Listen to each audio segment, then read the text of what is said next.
Look at that. Right on time. Welcome back to the Soundcloud podcast, and as usual, we're living on the edge. But today we're going to be talking about something that it's coming out of a discussion, not a discussion, that one of the channels, one of the comments that we saw in one of the channels by this dubious organization. We're talking about the recently released, by the time of this live stream taking place, the music analysis channel, yes, on which we moved all of the music reaction, all the song reactions and song analysis over because YouTube hated the idea of having everything centralized. So, could you, Tiago, please be kind enough, stunning and brave, and I gotta say something beautiful as well, introduce us to the conversation in question, please. So, first and foremost, hello girls and boys, how's it going? I'm very glad to be back. It's great to have you here as well. And the point that, of content that brought us to this discussion actually came from a comment that doesn't necessarily pertain this exactly, but it just got me thinking and it got me kind of pissed. And I think it deserved a full conversation on the matter. Okay. Because to paraphrase, yeah, avoiding attacking the person, whatever. Yes, just to paraphrase. Yes. So basically, in a very civil internet argument, we know how this goes. Yeah. Somebody pointed out to me and used as a form of argument that music nowadays is extremely overly produced. And in the context of the conversation, he was making the case that means that every single piece of music that we have right now that is produced to that overly produced status, that is the commonplace of the industry nowadays, is well crafted. Yes, because you make the comment in a short, referring to a song released by Dream Theater. Yes, that it's well crafted. Yeah, we're talking about Symphony X. Symphony X. Sorry, yeah, correct me. So you say that it's a well crafted track. Yes. And this guy said that by being well crafted, well, everything is well crafted, even bad music. Yeah, he was making the case that saying that something is well crafted nowadays means nothing because everything is well crafted. Yes. Do you have something to say on regards of that? Okay, this is exactly the point of why we're having this conversation. Yeah. First and foremost, well crafted. Why? What do you mean by well crafted? If you allow me to elaborate. Yeah. Well, when you say that something is well crafted, is properly done. It's done to a particularly high standard, right? It's yes, well crafted because the craft involved is well and done. I ran out of words, but you get me. But yeah, because look, a craft is a skill. It's a skill, and something that is well crafted is the result of high skills. Exactly. Okay. Yeah. Now, when it comes to music, and when you're praising the composition of something musical, and you use the word well crafted, does it stands to reason that you are referring to the qualitative features of the composition itself? It can be assumed, yes. It kind of take us to that conclusion. So, yes. But the thing is this, we're not going to be attacking qualitative aspects of a composition, because what this guy meant or was referring to was the quality of the production and the sound quality of such. And here's the big catch. Yes, everything nowadays sounds like a record, like a award-winning record. The thing is this, what are the parameters that we're using to give away those awards? Because just because you can win an award, a Grammy, which would be the ones that correspond to this category, are based on the criteria of whom, first and foremost. And secondly, have you ever heard of music sounding bad nowadays? Where have you heard that before? Everybody in the audiophile community will tell you that music nowadays sounds bad. And do they have a point? They say many things. But in this one, they're 100% right. Modern music production sounds bad nowadays. And there are many reasons why that's the case, and that's exactly what we're going to be discussing today. And actually, Joss is already joining here the conversation. Hello, Joss. Good to have you here. He's saying here, mixing and mastering is a science. You need good ears and skills for it. Not just anyone can produce a quality product. Exactly. Yeah. Just got exactly the point. And this is what we're going to be discussing tonight. Because where does this problem with music comes from, or starts off? You got, first and foremost, a record is what we used to listen to recorded music, obviously, right? And for those of you who are not familiar with the process, it has several steps. and just already introduced several of those. One of them is, of course, the production of the album, which is not necessarily speaking just talking to the producer and then hitting the recording studio. There are many steps involved in that particular process. The first one, of course, is selection of the songs, developing the idea behind the tracks, finding a correlation between the songs so they have something to say, something to talk about, some form of idea to be portrayed through the music. Then the producer and the band, the musicians, have to come up with a plan that will allow them to produce that emotion and propose those ideas to the forefront through the use of recorded music mediums. Sounds as hard as it's as hard as it sounds. That's why the industry started to give away awards to people who managed to do that, because it's that tough. That's just the first step. The second one would be recording, which you can imagine, as the name implies, is here in the studio, is the guy with the microphone and the drummers and everything, right? And then the mixing stage, which is, as you might imagine, the guy in front of the mixing desk, does the sell stuff, blah, blah, blah. And then it's sent to the mastering engineer, who is the guy who nobody knows what he does, but he charges you.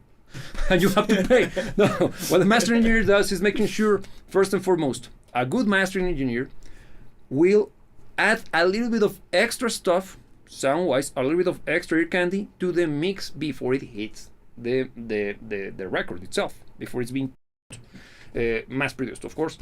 And secondarily, and this is, in my opinion, the most important part, he will make sure that your mix won't destroy somebody else's speaker set when they play it back, because controlling loudness. But here is exactly the point that everything goes to F.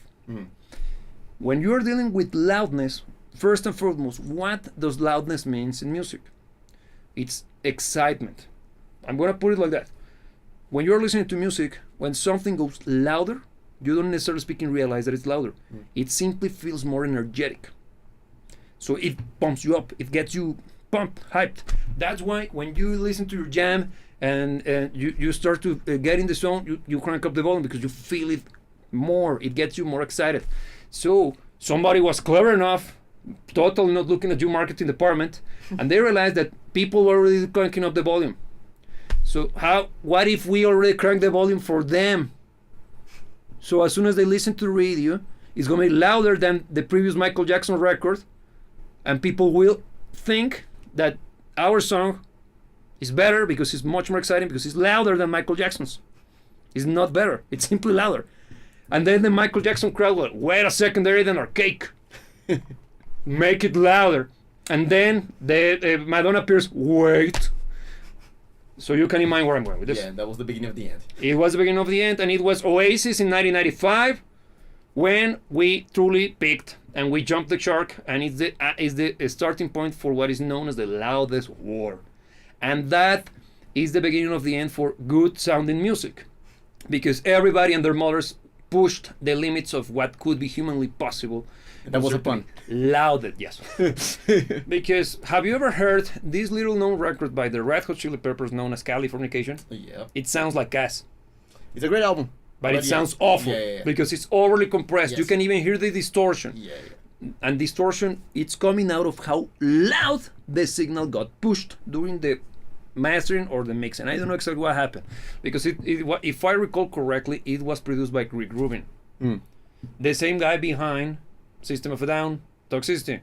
Yeah, makes sense. So you start to see where there's a trend there. Yeah, because hits, both albums were huge hits back in the early 2000s, and it's that.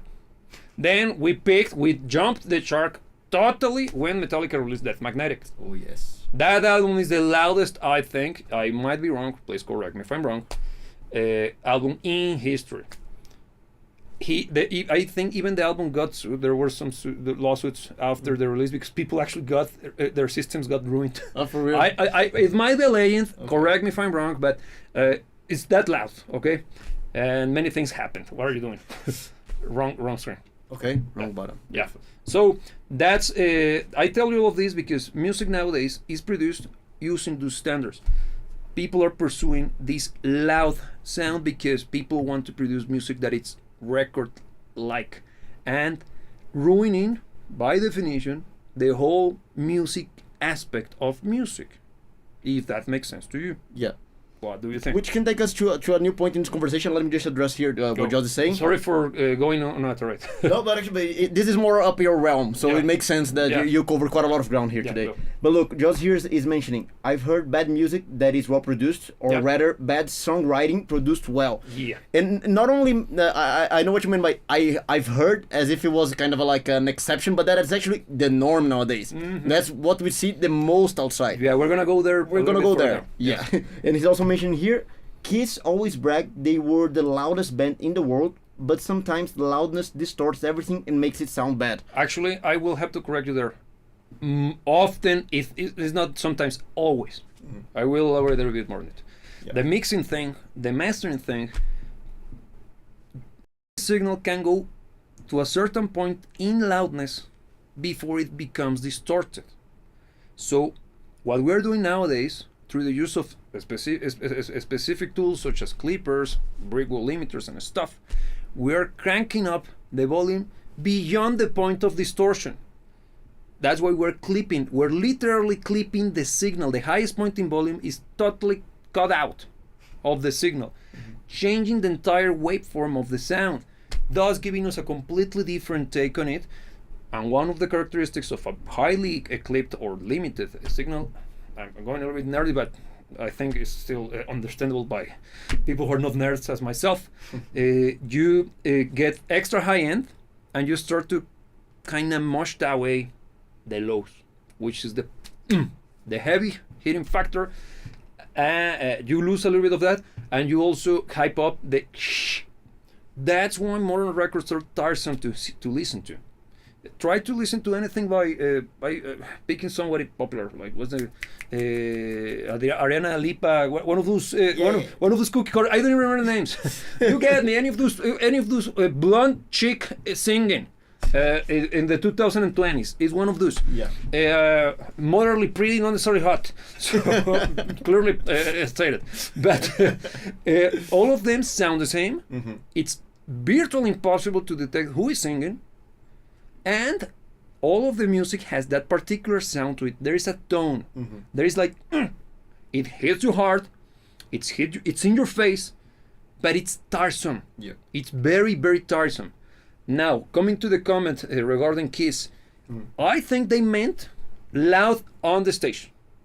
I think they meant loud on the stage because during the period in which Kiss became who they are, technology didn't allow to push loudness that far because we were still using vinyls, and vinyls have a tendency of not liking loud signals. More on that on a completely different conversation, but just trust me this one, bro.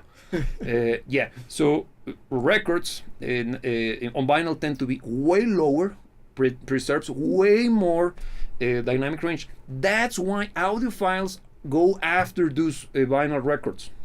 They are not vinyl, by the way. They're called records. They are made out of vinyl. Mm-hmm. Okay, just that distinction. But people who like to listen to music correctly always flock over those records because on vinyl, due to the physical limitations of the medium, music cannot go as loud as it can go on CDs. Mm-hmm. And even on CDs, even though the threshold is very high, is way higher, the noise to ratio is way higher, allowing you to go higher.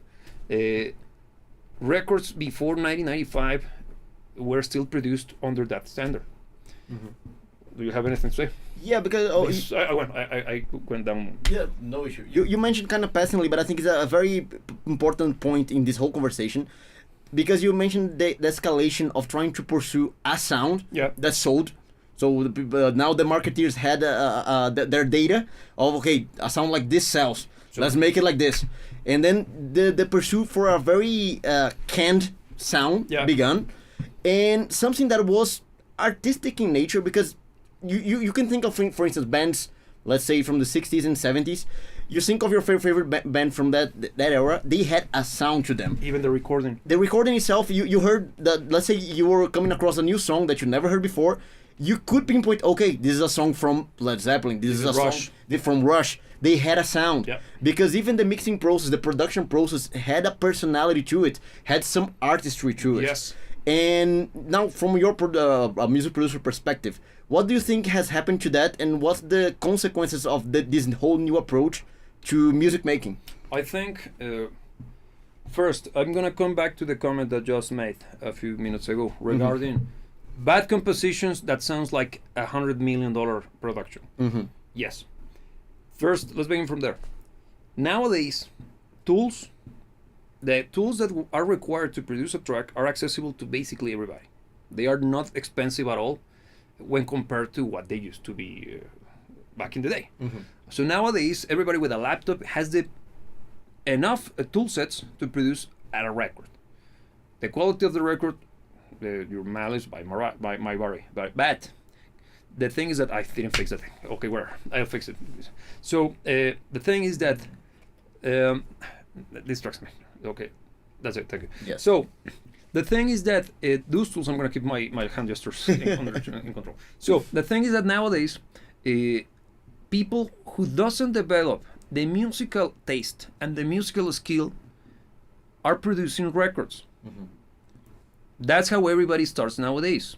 No problem with that. The issue is that they are producing stuff that could be badly crafted. But if you happen to have the money, you can hire one of those guys who produces the other guys. Yeah. So you produced a very bad song, but you have access to the people who produces Ariana Lima. One of those blonde chick, insert blonde chick, mildly attractive singing. Adriana Swift or wherever. Yes, and it's gonna make you sound like that. So even if somebody like of that caliber is capable of producing a record that sounds like that, that tells you that everybody's gonna pursue that route. Also, where we are part of this social experiment known as the cult of personality, surrounding the celebrity status of some of those blonde chicks singing randomly, that turned them into some form of quasi divas. How real is that? I have many things to say about it, but that's going to be a conversation for another day because that's totally conspiracy theory. But creates the fake illusion of that being the norm of what music should sound like. We're talking about now generations of people who were kids back in 95 who grew up with that idea in their heads that that's the sound of music. Yeah. So when they hit the mixing board, they have that sound in their head. Then you got people who didn't even have access to previous record released before 95. So their standard is even worse. Because I, for one, had the chance to listen to some records before 95 and after 95. And that's when you start to see the release of those remasters everywhere.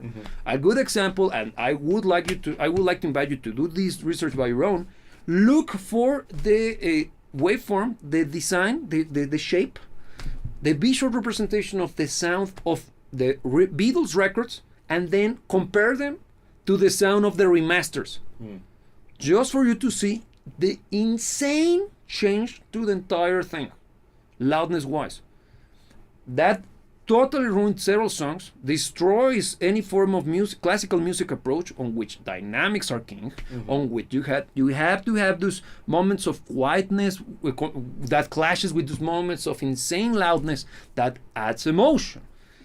Is lost. That's why we have access to tools that allow us to create music that could be badly produced or badly recorded. And nowadays, which is norm? Both. But look, there's something interesting that you mentioned. There's a phenomenon that relates to the impact of marketing, of the usage of marketing in the music business, which is, you're talking about how the new album or the new music production references itself. Yes. And tries to kind of pursue a sound that is kind of dictated by what worked in the past few years. But what worked in the past few years was already manufactured. It worked, it sold not because of musical reasons. It sold because it was put there. It was basically thrown at your face by whatever means possible. And it not necessarily has anything to do with the quality or the appreciation of the music involved in that whole marketing endeavor. Which means that the data is botched. It is. Because they are using data gathered from stuff that is not even musical in nature. No, it comes out of marketing department. Yeah. The issue is that culturally speaking, people who are producing records are using that false truth as truth, which is already a problem. And the thing is this: We live in a world in which everybody has access to tools, but not that many people have access to the understanding what to do with them. The internet allows for the acquisition of that information and that knowledge. Allegedly. Well, it does allow for it. If you do if you do your due diligence and look for the right answers and do your own investigations and research. Yeah. The issue is that, let's think of this. We got music nowadays that sounds very similar. I'm gonna pick on metal because this is far and beyond from being exclusive to much more socially acceptable music genres. Where I see the biggest problem is in metal and rock. Why? First and foremost, what is the hottest thing among guitar players in the last 3 years or 4? Modelers. Yeah. For those of you who are not aware of what do I mean by that, a guitar, an amp modeler is a device that allows you to recreate the sound of an amplifier without having to use the amplifier. It's digital, of course, and it sounds very good. I, for one, I use my live rig is based on those systems. I think it's fantastic. The issue is this: nobody is dialing the sounds based on their taste, because kids nowadays are buying electric guitars and are buying modelers that comes with the presets loaded inside, which means that it sounds like I like it. That's where it stops. So they don't develop the sense of how to make it sound correctly. Yeah.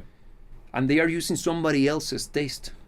And since everybody's doing that, nobody's developing sounds. Yeah.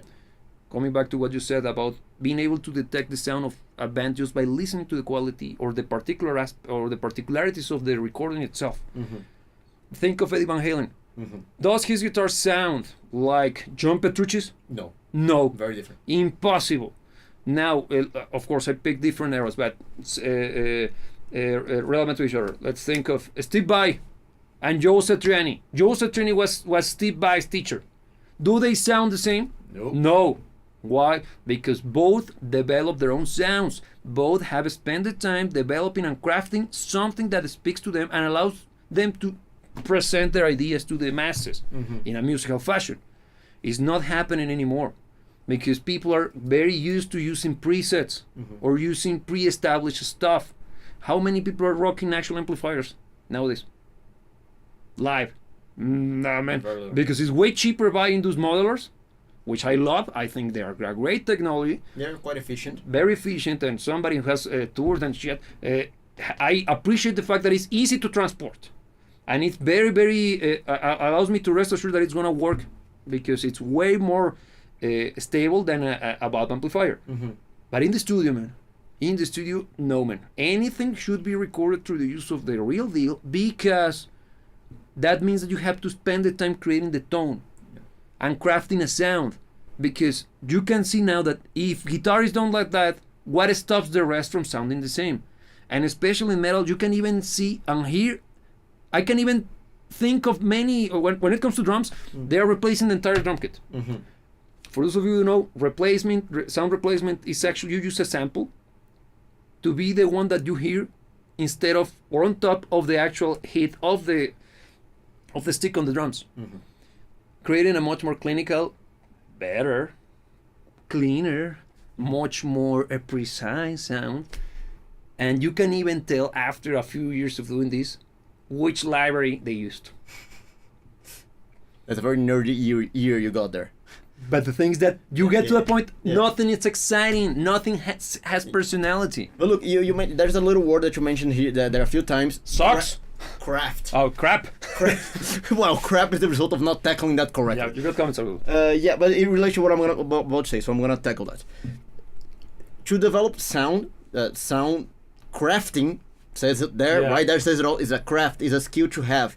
And now with the modern technologies that kind of deliver right out of the bat something that is serviceable, it kind of killed off the whole craft approach to tone creation and sound designing, which is a very important skill and is a very difficult skill to master. It's It something is. that you have professionals that are dedicated to sound design Alright. or tone crafting because it's something that you gotta be good. That's the role of the recording engineer. Yeah. The guy has to know first the guitar player. I'm gonna pick on the rock band because we're using that as a reference, but apply that to every single kind of music. Okay. Yeah. The guitar guy has to show up to the studio with his stuff, and he has to know how to create a sound that serves the purpose of serves the song correctly. And the recording engineer has to be there, understanding first the nuances of the sound produced by the band, following the instructions of the producer, and working in tandem with the musicians to create the sound or capture the sound that is produced by the musician himself through the use of the technology and the techniques that are part of the craft. For those of you who are not familiar with recording stuff, even positioning a microphone in a particular way, it's an art on its own, because depending on where you put it, you create all sorts of textures, all sorts of sounds, all sorts of emotions that could be good or could be bad. It depends on your taste as the mixing recording engineer, and also it depends on the decisions and the objectives that the production is pursuing. So you see how technology is partially responsible for the demise of sound quality. First, I established the pursuit of loudness as one of the big problems, but it goes beyond just loudness. Yeah. Because metal in particular everything sounds the same. If you go to wherever is charting right now, everything sounds like Disturbed. Yeah. They do. Yeah. And if you go to mainstream rock, everything sounds like Foo Fighters. And Foo Fighters developed that sound in 2004, man. Yeah. It's been more than 20 years. And we got the same freaking sound as Nickelback. For real. What do you think? Let me just address here, Josh. He mentioned originality with sound is there's something the course is on top regardless. Originality with sound is dying. Okay. Yeah, very few bands have an original sound. Same goes with singing. Auto-tune can be done live now. You're 100% in the money, and yes, they're playing tricks on us the whole freaking time. But it's terrible, man, because it's ruining music. And look, there's another aspect to this that you were mentioning. Go. Because it creates a domino effect that takes music down by storm. Because you know, as a guitar player, and I know that you're quite into sound crafting, the process of developing a sound is a very inspirational process. It is. You as a musician, when you're pursuing a tone, on the pursuit of tone, you get ideas because okay, this sounds like this, It inspires you. Yeah. and you see how these canned sounds. I'm gonna be calling them canned sounds. Since you don't have that pursuit for sound because the sound's already ready, you don't have also that inspirational part of the process. No. Don't you think that also plays a part in why music nowadays is so uninspired? It is 100% correct, because look, just before going live, I was working on my pedal board because projects. Yeah. And I realized that I haven't plugged it in a week. Why? Because every time I do, new songs appears. And I've been way too busy, and I didn't want to spend time and getting going down the rabbit hole of inspiration for as bad as yeah. Thank you, I earned that. But no. The thing is that sometimes, not sometimes, every time that you spend time with your toys, just by twisting knobs, something will appear that will drive you somewhere. Does it could it become something good? No, but it's already taking you somewhere, and that's due to the pursuit, looking for something. Yeah. And that's the beauty of gear. And now that everything is done in such a digital, again, the gear that I'm rocking is digital, okay? There is no problem with that. But by digital, I mean preset based, okay? So everything is kind of, it's produced in a way that it stops you from being in the process. Yeah. It's stopping people from actually getting inspired by the sound qualities themselves. Yeah. You don't how many songs have been created just by somebody moving knobs around a Fender amplifier and then yeah, because that guitar tone, it's Roxanne. Yeah. As soon as the song begins and then Sting f's up the piano, and he laughs and everyone laughs. It's great that they left it there. It's awesome. Yeah, I love it. Listen, it's Roxanne by the Police. A great track, and it had that particular accent in the recording. It's fun. Don't tell me that guitar tone is not Roxanne 100%. It sounds like the track, and if you were to play that song as a live show or as a cover band in a live show, priority number one is nailing the guitar tone. Yeah. First and foremost, because it's not reggae, but it kinda, but it has a little rock. Yeah, and that rocks. That's full on rock and roll. So how much distortion? Damn, because there is a little bit. And how do you get it? The pedals, I guess. So. Yeah. And look, Roxanne is actually an interesting example because it can open yet another can of worms. It's not a great sounding track. No, The Pursuit for Perfection. Yeah. Roxanne is a great track. But it's not a great production. It's far from perfect in many regards. Yeah. Even the fact that they left a very clear mistake in the beginning of the recording just shows that they were pursuing making great music. They're not pursuing perfection. No. And nowadays you see the other way, the entire opposite of that happening. It's clinical. It's super clinical, and it shows in a very bad way. It's boring and also formulaic and tiresome. Because for real, ear fatigue is now common if you listen to music.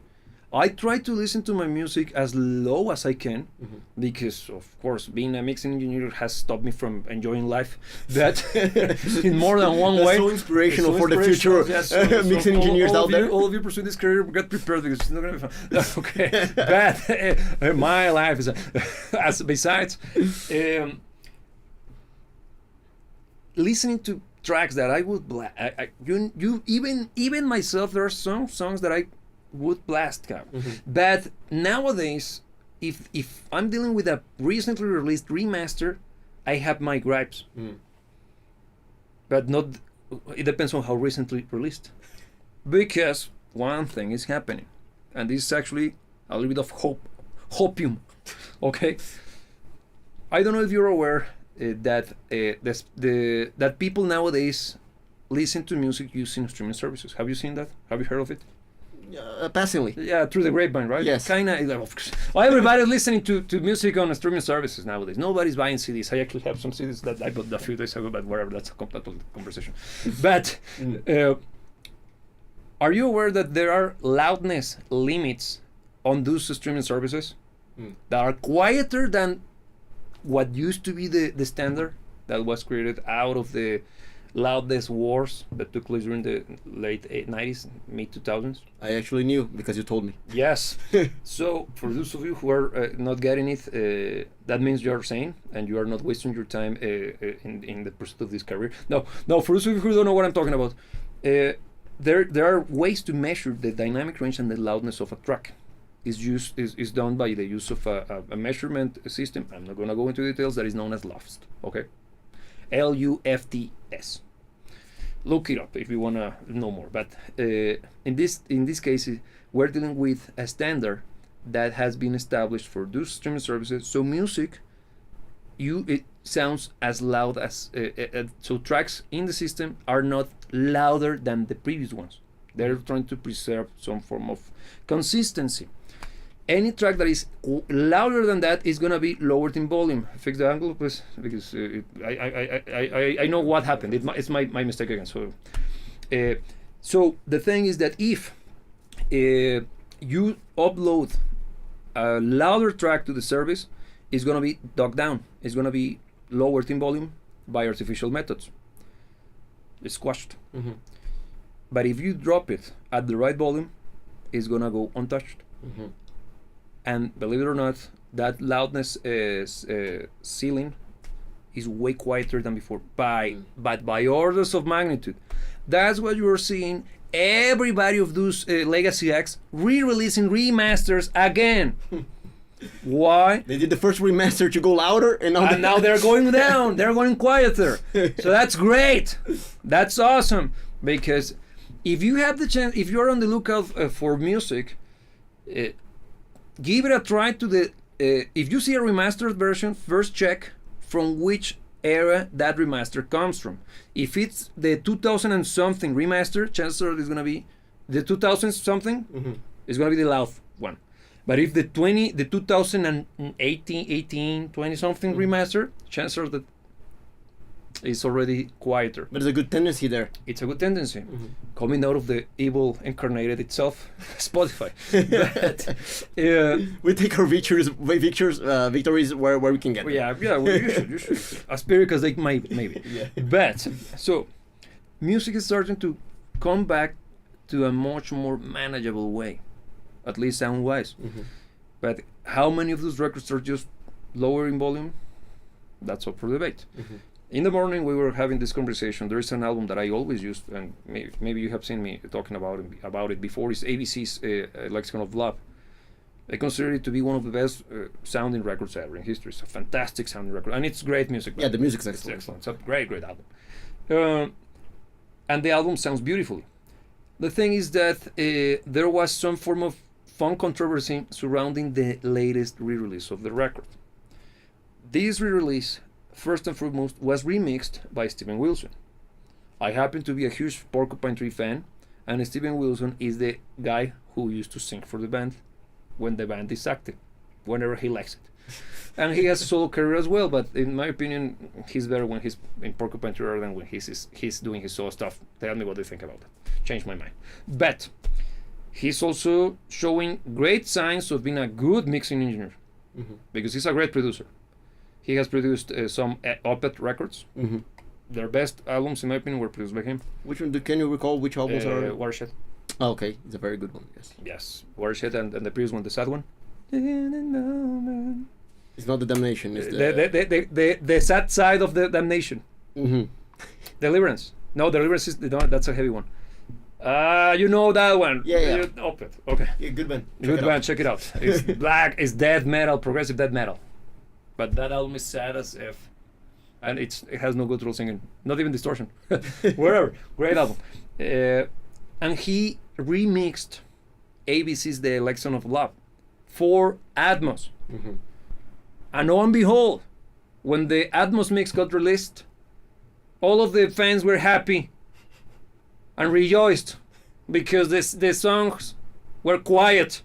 So the dynamic range was back, and the music sounded great. So the problem was that it was on Atmos. And only on Atmos. And only on Atmos you got that mix. So the pressure from the fan base was that big, asking for the stereo version of Steven Wilson's mix, that they actually released the Steven Wilson mix as a stereo. And it sounds awesome. That's, in my opinion, because people ask me which one was my favorite re-release of the record, is this one. Because it's the one that sounds the closest to the OG, but better. And it behaves the way it should. Because, another big detail, Atmos mixes are, by orders of magnitude, quieter than stereo mixes. And that's by mandate. It's not, it's the standard. Why? There are reasons that I'm not going to spend time discussing this with you here. But that is starting to show some form of progress in the right direction. When was that the whole community pushed? Last year. Okay, so it's very recent. Yeah. Very good. Last year. That's good to know. So the Steven Wilson's mix, look it up, is ABC's The Lexicon of Love, a stereo mix by Steven Wilson. It's on Apple Music, and also you can buy it on Cobos. Totally not what I did. So yeah. Let me address Joss once again. Yes. Let me go back a little bit. That's just it. Music is too perfect. It's the imperfections and mistakes that sometimes makes a song great. Yes. On that matter, the thing is that it's not because it's imperfect that is great. It's because they are willing to be imperfect. No, but I agree with him, and I disagree with you. Let me explain. Music is the product of human activity. Yes. Are humans perfect? No. Therefore, music cannot be perfect. Yes. It has to have those imperfections. And nowadays, music is done to the clinical point, to the point of being clinical. Sorry, messed up my speech. And that's what is creating this. There's even like a cloud, don't you think, around those songs? Yeah, but what I mean by that is not that the imperfections are wrong. Quite the opposite. The thing is that I think the aspect of the imperfections that make music great is the risk taking. Oh. Because if, as a musician, as an artist, you need to be in a position to take risks in order to do something that is not the same as everything else. I think you're taking us to a different place, but you're correct. Because you're referring to running the risk of crafting a tone, the sound of a record, that is not necessarily approved by the marketing department. Yeah. Agreed. What Josh and myself are talking about is the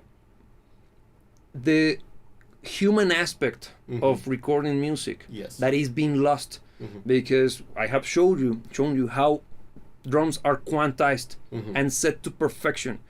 For those of you who are not familiar with the terminology, that means that you can imagine that he's playing drums and he's recording the drums inside of the room, that guy. And actually, great timing. That was actually great. Sorry, I got distracted by the cinematography. But he's playing the drums, and he is playing to the beat. He's grooving to the track, and he's doing it greatly. Of course. But after the recording is done, everybody's happy, the mixing engineer is happy, well done, the person, well done, man. But then the marketing department sends their intern from freaking Harvard. It's kinda off the beat. Not on the grid. It's not on the grid. Make it perfect because we won't approve this version of the track. So you have the tools at your disposal to actually micromanagement speaking, move every freaking hit, every millisecond to be precise, of recorded material to be moved, pushed around until everything is set to the perfect point on which the beat takes place. That's what is known as the grid. And that's the most common thing in metal. The genre that every metalhead praises to be the only one that is still true. My ass. Is one of the most doctored genres there are. It's as doctored as but years and years ago I was working with this metalcore band, and I had to be very honest because they during the production cycle, I asked for references. I wanted to know what kind of sound they were pursuing in their heads, and they showed me several examples. And once during that meeting, I stopped the record and okay, I just want to clarify something. Everything you showed me is as doctored and manipulated as the latest Katy Perry record. How dare you? Listen to this. I showed them the triggers used on the drums, the samples. I even looked for the library. I own that one. That sound very similar. Does that sound like a record? Yes. That's a robot playing. Then the guitars. Yeah, they were using this. I showed them that examples of Axe FXs, which were the hot thing back in the day. The first modelers, still around, great units, but not for recording, in my humble opinion. And Everett, you could even listen to the exact same patch used by the band that they were using as a reference point. And I told them, look, just be aware that if you want the sound to end up that way, be willing to behave like Katy Perry. In that sense, it's gonna be doctored.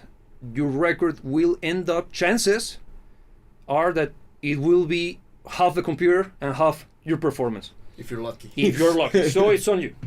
It's on you. And that's why those genres are starting to feel stale. I'm a metalhead. I love metal. I love rock music.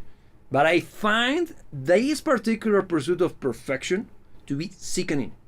It's destroying the very element, the very soul of what makes metal and rock music the best music genre there are, contemporary. Why? Because it's way too perfect. It's not the point. One of the very tenets of rock music is authenticity, isn't it? Yeah. Am I wrong? It's supposed Don't to you guys have phones? Oh, it's supposed to be at least. Allegedly. That's why when we stopped taking risks as artists, the whole thing began to go down, because once they noticed that they could get away with doing what worked, because the I think it was basically on the 80s that they started to develop a little bit of a formula to what worked. Before that was all over the place. Yes. You got great stuff, you got very, very bad stuff, sometimes coming from the same artist. Yeah. We're gonna do David Bowie. And it was part of the process. David Bowie is a great example of that because he was a tremendous risk taker for the good and for the bad. And he actually left an imprint on the entire industry. He changed the whole thing. Yeah. He changed the game out of what he did good and out of what he did bad. Yeah. Because he was actually experimenting quite a lot, and it was 100% part of his charm. Yep. Yeah, and we respect that. Yeah, like Prince is another great example of that. Prince and the Beatles, may I point out the Beatles? The Beatles, yeah, you're right. Even the Beatles themselves, a good chunk of what we do today comes out of the creativity. When it comes to the technical aspect of making a record, comes from the exploration and expanding nature of the mindset during the production of the seminal records by the Beatles. Mm-hmm. Because a good chunk of the techniques used nowadays comes out of what they did back in the day. Just think about that. What we give for granted, it was innovative, and it was that groundbreaking that it became the standard. Yeah. And even the standard for what not to do, since they were experimenting, they did like the stuff like throwing the bass to one side, the drums to another. It's stuff that is sacrilegious nowadays, basically. Yeah. But since it was entirely new at the time, they had the guts to actually try it. Yeah. And some of the stuff, a lot of the stuff they did actually worked very well, and that's why they are still so respected up until this day, and they deserve it. 100%. But they also they failed badly at times as well. No, but it's part of the charm. It is. Now the question is this: what do you think happening next? That's a good question. I will allow myself to be hopeful. Actually, I do think we're kind of coming to the beginning of a new cycle. Yes. Yes, and I do see it with as a great thing. I think we are kind of getting way too fed up with what we're getting, and I see that as a wonderful thing. I think we tolerated shit. Yeah, no, we're long enough. Yeah, we tolerated crap for way too long, and we allowed it to become the standard. Yes. But I think now people are starting to raise their standards once again. Yes. It's only the beginning of this process. I don't think we're quite there yet, but I do see it improving. And by people demanding more quality out of the artists and out of the productions and the artists will have to adapt. Yeah, I would just make a little bit of an extension there. Yeah. Because I agree with everything you said. Yeah, but go for it. Just that particular point at the end, people. I don't think it's people as a whole. We're getting clusters of people starting to be fed up. Yes. Because if there is a sentiment that I would use to define the current state of affairs is I'm mad as hell and I won't take it anymore.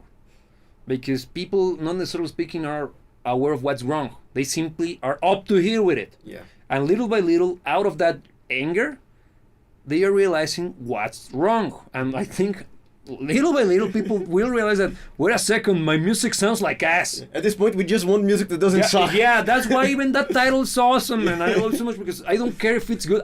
For as long as it doesn't suck, it's already a good starting point. And we are in that point in history. It's the fed up stage. From here onwards, we're gonna develop this whole debacle into something less terrible and later good. Mm-hmm.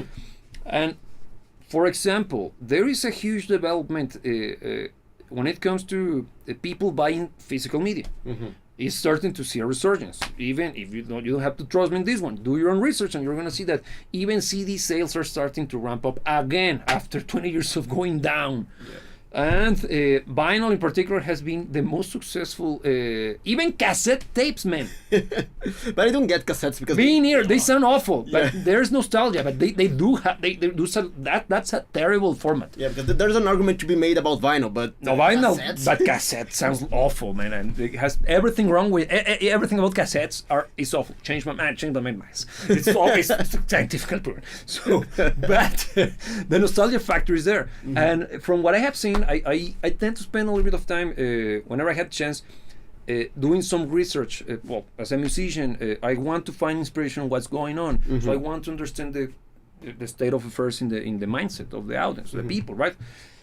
And I've been doing some research on how Gen Z is developing their own outlook regarding the world. Mm-hmm. And if I were to summarize it in one word, is disdain. I wouldn't use indifference. It's some form of disdain. They're like, I don't care, and I don't like it. And there is a resurgence, and I have pointed out to you several times, on Gen Z spending time and money on retro video games. Why? Because they are discovering why video games are as big as they are right now. Because if they were like this 10 years ago, no, 20 years ago when this was real, the industry would have crashed, and we would have forgot the whole concept of video games. It's basically living on life support right now, out of nostalgia. It's just pure nostalgia, man. So those younger generations are finding the great stuff. And there is one thing. How do you get access to those? Physical copies, right? Yeah. So they are looking for those physical copies, or if you are... you know how to use emulators? Well, bad. High seas and stuff. But there are ways. That's life. There are ways. But they are discovering those. The same happens with CDs. Because, for example, I'm on a crusade now on buying my entire music collection. Why? Because one day at the gym, I wanted to listen to freaking Journey. To Journey. Not even something obscure. Not even obscure. Journey. Freaking Journey. Yeah. I couldn't, because the rights, the owner of the distribution rights for my region did something messy. And Journey, that particular track, as the freaking Lonely from Frontier, the most freaking successful album by Journey, is not available. Because Frontier is not there. Why? Because reasons, greedy people messing around with the rights. And that was the last straw. At that point, like, I own nothing, and I am happier than my. Where did I have heard that before? Sorry for shouting, but so physical media is making a comeback, and with that comes appreciation for the craft. So I see, outside of the typical slop genres, and you know who I'm talking about and what kind of genres I'm referring to, we're going to start to see a resurgence of this pursuit of uniqueness in sound. Why? Stranger Things is releasing the next season. Is it? Yeah. I know. Totally off the bat, right? But what do I mean with this is that Stranger Things, why is it successful? It's not because of the TV show, man. It's the aesthetics. The 80s. It's the 80s. Yeah. It's everything about it. Even the filming style, even the show itself is ripping off the Goonies and freaking E.T. Everything is 80s like. So it comes with music. Yeah. How many people discovered Metallica? But good old Metallica, thanks to that show. Yeah. Last season. Kate Bush somehow returned like Palpatine. And became a hit for a while. Why? Because Stranger Things. And what do they have in common? Master of Puppets, for as awesome as it is not a great sounding record. It's not punchy. It's their lesser. Is when they didn't have that. It has that sound from that era, which is far from being good. It is good. It's just not the super polished one. It's not the ultra polished one. Yeah. And all of those kids who discovered Metallica through that song, instead of what every 90s kid discovered Metallica through, which was the Black Album, are developing the idea of metal out of that sound. So exactly what happened when the Swedish death metalism took place, sounding like wasps. Do you know why? Because the bands that were producing those records back in the mid 90s, all independent productions, and the worst of the worst, and they had access to the worst the equipment they got, man. So everything was the terrible heavy metal pedal song, metal song. Not the metal song, it's the heavy metal, man. It's even older than the metal song. A pedal. It's not a terrible pedal, but they didn't have the means to record, so it sounds like that. And it became the sound of the genre, man. It became an aesthetic. It's aesthetic. Because just listen to Burzum. Like, damn, the music is about damn.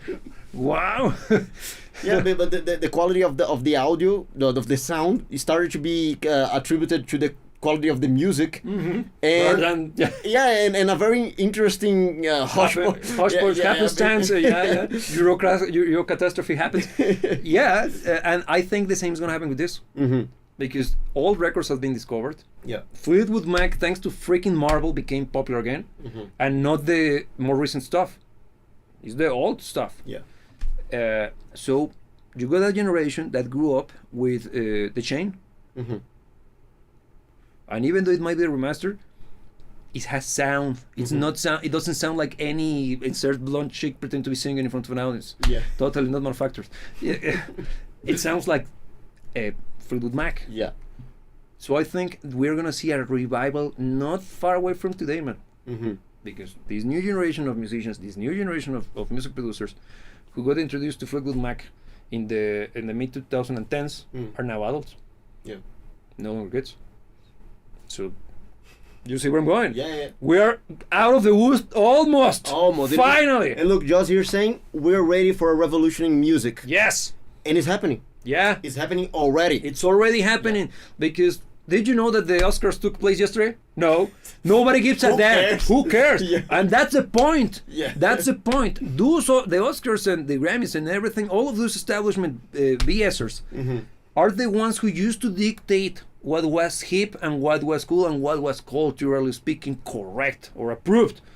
Nobody gives an iota. That tells you that where this culture is taking place right now, right here, like Van Halen. That's a Van Halen reference. Yeah. Yeah. But it's taking place here on the internet, and the internet is filled to the rim with what? Weird shit. Weird people and weird shit. People. It's filled with us. We have it had us already problems. Look down. You start now. Excellent shots.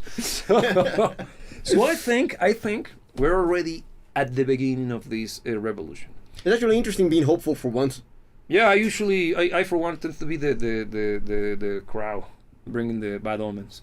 But nowadays, I think, and again, it's not out of hope; it's out of spite. I think, it's just middle finger everything. Yeah, the thing is that the whole crumbling of these institutions, with a conversation we already had in the past as well. And the thing that you mentioned about the Oscars and the Grammys and how nobody cares. The thing is that it's coming from the same people that says that whatever you listen outside, which is clearly crap, is good. Yeah. So how can you give them the time of day? Yeah. So people are starting to get fed up. People are starting to become aware that they have been sold crap at the price of gold. And they won't take it anymore. No, we won't take it anymore. That's why I think of this phrase from this movie, a broadcast network. Watch it. It's great. This is to praise. I don't want to spoil the movie. I don't want to spoil the scene, but it's a great movie. And the catchphrase of that movie is "I'm mad as hell and I won't take it anymore." I totally recommend you to watch it. It's a fantastic movie from the 70s when people were fed up as well. And if there is something good about the 70s, it's freaking Dirty Harry Cunningham. Harry Cunningham. He's dead, and also Death Wish. And then RoboCop. That was 80s, but whatever. It's clearly inspired by the everything wrong in the 70s. It was taken there by It was the result. It's the brainchild of the 70s. So, and also great badass metal, because the starting point of metal took place during the 70s as well.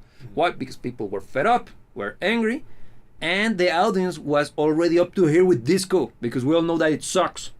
And disco sucks was the slogan back in the day. Yeah. So why? Because disco was the